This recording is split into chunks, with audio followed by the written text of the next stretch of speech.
Right, we'll move quickly on then to the next item, and it's item 8 on the agenda, but we've brought it forward, community cohesion. And just again a little bit from me first, you will be aware of course that this is a priority within the police and crime plan that was published at the back end of last year, and it is absolutely very topical and at the heart of what we try and do within our communities, working with the different groups and the diversity out there. And again, just by way of a bit of background information, when we carried out the Your Priorities, Your Plan survey last year in the run-up to publishing the Police and Crime Plan, 40% of those respondents felt that a greater sense of community would make them feel safer. And of course, we all have a responsibility to try and encourage that inclusivity between communities and promote well-being as much as we can, particularly, again, touching on recent events and the impact that that has. I held an event in March of this year centred on community cohesion, where we had roughly 50 delegates and a range of statutory and non-statutory partners attending, and the summary of that event has been produced and is informing the work of my office and hopefully helping West Yorkshire Police as well identify some of those areas. And to further add that the latest Safer Communities Fund grant round 11, which opened on the 24th of April, one of the themes was community cohesion, and we'll be shortly announcing the successful projects around that, which will take place on the 3rd of August in terms of a presentation night. So that's by way of background from myself, and I'll invite you now to talk to the report. Well, in fairness, Commissioner, I think you probably summarised very well what the issues are here, and it's about that sense of belonging and wanting to feel part of the community and feeling safe. And without a doubt, the events over the last couple of months have sadly undermined that a great deal, not just here in West Yorkshire but across the whole of the country. So it's even more important for us to be really clear about what we can do, and perhaps also be honest about what we can't, so that we can try and make sure that our communities feel as safe as they can, given the challenges we've got around resourcing along with our other partners. So Catherine's just going to outline some of the things that we are currently doing and some of the things that we're thinking about being able to do, but recognising that this is one of the actual priorities within the Police and Crime Plan. Thank you. Yeah, so I guess from my point of view, really, with local policing and neighbourhood policing specifically, part of the role of and the importance of really understanding our communities and their needs is so that we can, especially I guess in times of trouble, if you like, as we've had in the last few weeks, you know, part of our key role with our partners is not just helping people feel safer, but being able to engage them and start conversations, sometimes really difficult conversations, within and between communities, so that people feel confident to speak up when they think that things are not right, to be able to pass that intelligence through to the police and other partner agencies so that we can do something with that to ultimately help people be safer in the long run. So we've got a huge part to play, I think, in assisting in community cohesion, and we do a lot to monitor tensions in particular areas, to be able to intervene early if we do think that things are perhaps happening, such as a spike in hate crime in a particular area, so that we can intervene early and nip that in the bud. The reinvestment in neighbourhood policing will help us to build that cohesion and develop those sustainable networks in communities. And I think that's a really important part of the work moving forward, is not just about us engaging with communities all of the time and being the people that generate either the activities or the things that bring people together, but giving people the skills. So being the coaches and mentors within communities to give people the skills to then make that neighbourhood, that place, that street a more sustainable place in the future, so that we can then move our resources around and attack the areas perhaps where need is greater. So there's a legacy in what we do, I guess, is what I'm saying. Yeah. The HMIC did talk about, when they came and looked at the way that we engage with communities, that we engage with different localities differently. And I'm not sure whether that was a comment in there, and I don't know whether that was a criticism or not, but for me, we are going to need to engage with different people differently, not just because of different backgrounds and cultures, but actually because young people will want to engage with us in a very different way to old people, and there'll be lots of people who quite like the social media way of engaging, people who want to turn up to a church hall, some people might want to do it in a different way online, and we need to kind of make sure that we're addressing all of those areas of need and therefore helping people to engage with us in as many ways as possible. And that's part of the work that's ongoing with the community engagement plan. So currently we're benchmarking our current engagement activity across our districts and making sure that that is linked in with our engagement strategy moving forward. There's a short video that's being developed at the moment about asking people really, in terms of, it'll be a social media clip that'll be done via corporate comms,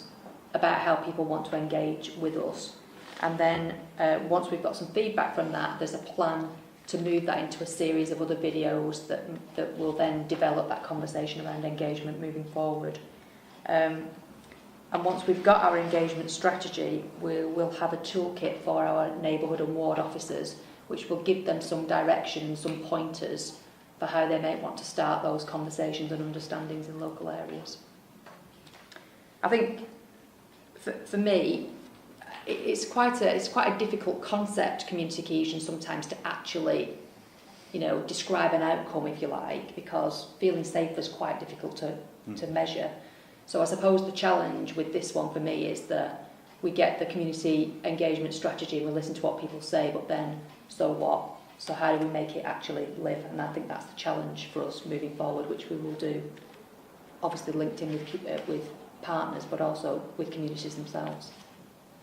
Okay, thanks. I look forward to the development of that. I'll just follow up with a few questions from what you've said in the report. And actually, I think you mentioned it previously, so it's really just to explore what West Yorkshire Police are doing or might have in the pipeline around engaging with new migrant communities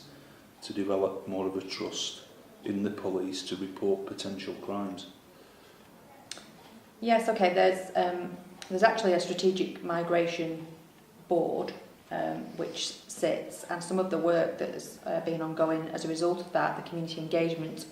team and the education liaison officers have pulled together a series of workshops, and within those workshops they're focusing on things like a welcome to West Yorkshire and policing in West Yorkshire, trying to build trust with migrant communities,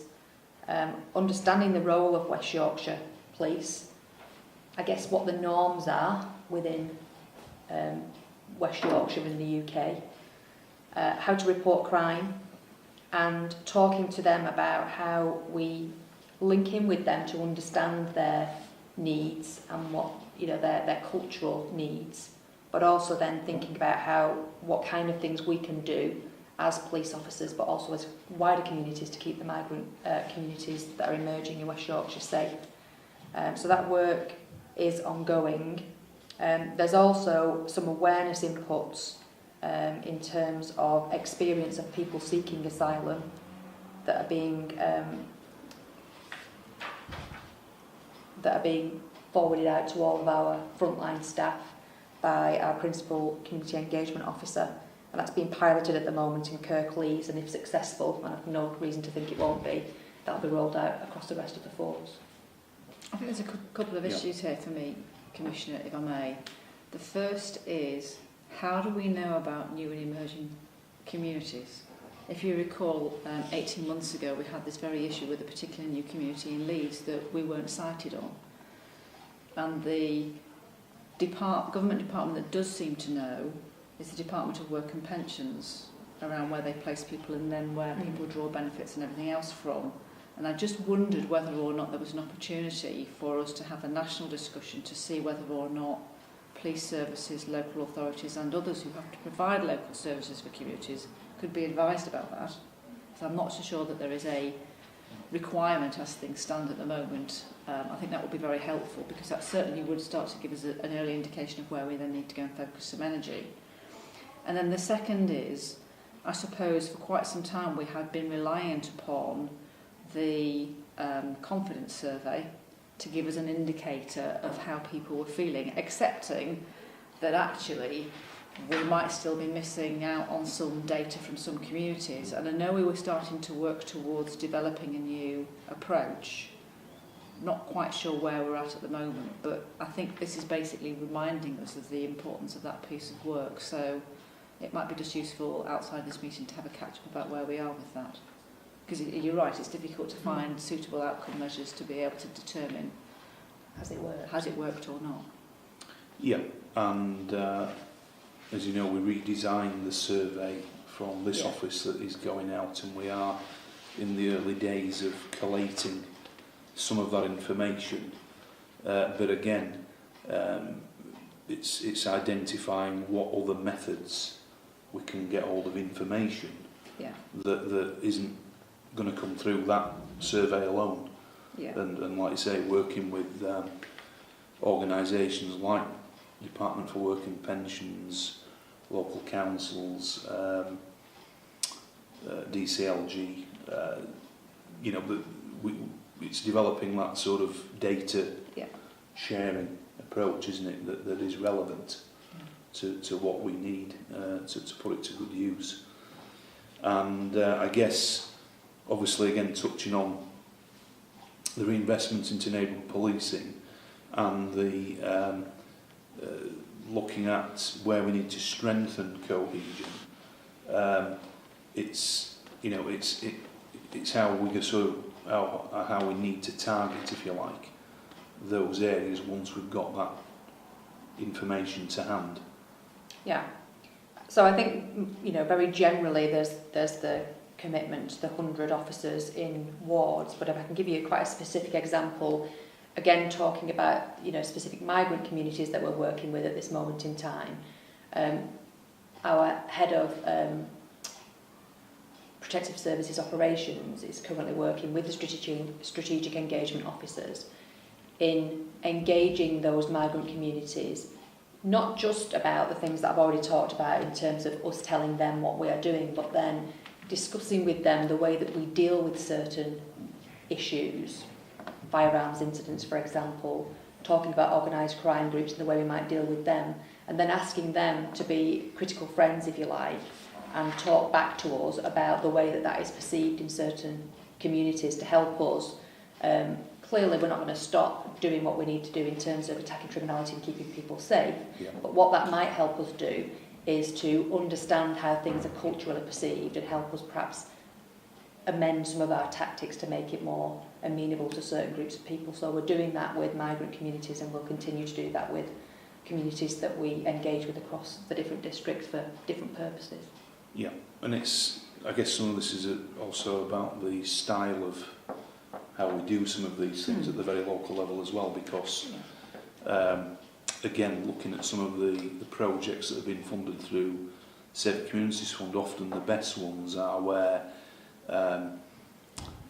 in a sense you've got PCSOs or police officers involved in some of those who do sort of some extra curricular type activities where they're getting more engaged as and not being seen particularly as a police officer, but building that relationship, that knowledge and trust. I think one of the things that I'm very, very keen on is that we learn from some of our experience previously where we have tried to have a bit of a homogenised approach around particular communities. So, I think in policing we have been guilty of saying this is the Muslim community, this is a Jewish community, rather than thinking about the fact that within those communities there are also differences. So we've really got to be a lot more savvy, I think, about listening and understanding and making sure that our stakeholders, those that we go to for advice and guidance, to support us are also current in terms of some of their thinking. We've got to make sure we are well connected in with younger people, and it's that complexity of picture that then starts to emerge that we've got to try and better understand too. Yeah. Okay, thanks for that. Thanks for that report. So that's a good update on the work that you're currently undertaking around the strategy and developing that.